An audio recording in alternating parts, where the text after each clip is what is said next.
eleksyon na naman nga, kaya naman kabi-kabila na naman ng mga jingle. In fairness, sa mga humahabol ngayon, magaganda at mapapaindak ka talaga sa mga kanta.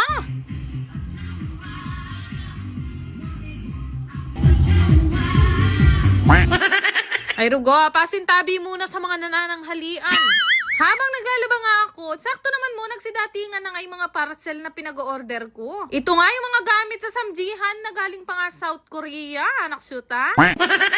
Nuka, bugsuan nga ang dating ng mga parcel o ng mga package dahil sabay-sabay nga rin tong in-order sa South Korea. Dahil na-renovate na nga ng medyo konti ang aming samjihan sa Plaridel, Bulacan, it's time na para magbukas ng mga package. Kung nanonood ka man, bebo, ka mag-alala, walang makeup na kasama dito.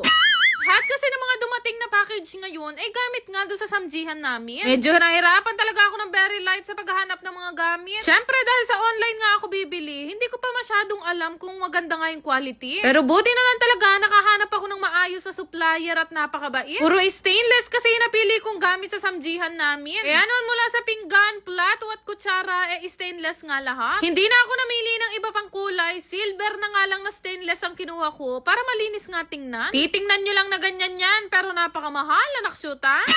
Sa totoo lang guys, marami pa kaming natira o sumobrang gamit dun nga sa samjihan namin sa Apalit, Pampanga. Kaya lang, dahil kami nga ay mag-i-start o maglalagay na ng standard na medyo Korean house, pinili ko na nga rin na ibahin na nga yung mga gamit at talagang mga bago yung pinagbibili ko. Kaya naman, pasensya na po dun sa mga nagme-message at nangungutang sa akin. Wala pong budget si Mengay Vlog ngayon. Naibili ko na po ng stainless, anak syuta. Kasi nung nagpa-renovate nga kami, wala na akong ibang inatupag kung hindi maghanap ng magandang supplier. Kaya naman, speaking of supplier, naghahanap din kami guys ng supplier ng manok at baboy. Medyo marami-rami ang kuha namin sa araw-araw dahil nga marami nga kumakain sa samjihan. So if ever na nagsusupply kayo ng manok at baboy na pang samji, i-message nyo lang po ako. Basta ang mahalaga, nagsiship kayo malapit sa amin, Bulacan at Pampanga. O syempre, pinakamurang offer, yun ang kukunin ko, anak syuta.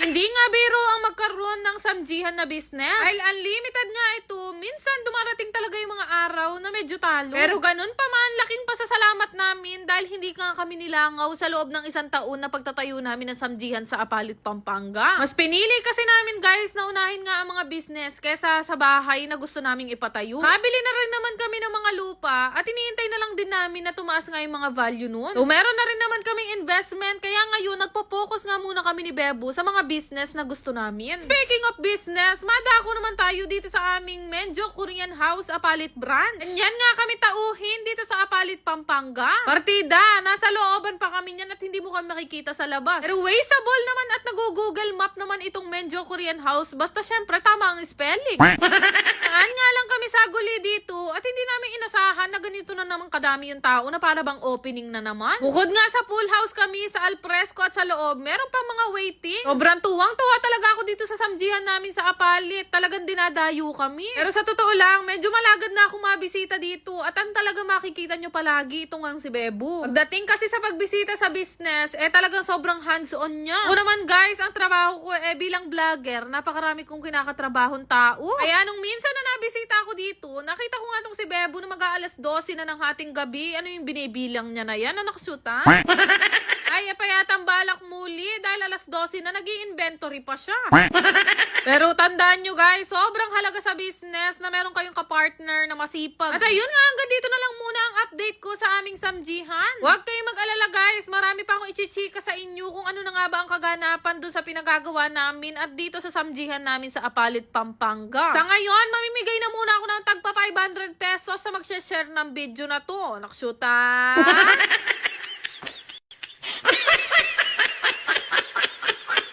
Yan lang naman. Salamat! Meron ako nilalaro na ang pangalan nga ay Diamond Game. Sa kahit hindi pa kayo naglalaro, basta mag-register kayo, may ayuda kayo sa akin. Sobrang daling maglaro dito at ganyan talaga kalaki inaabot. Kaya naman yung link andyan sa may comment section.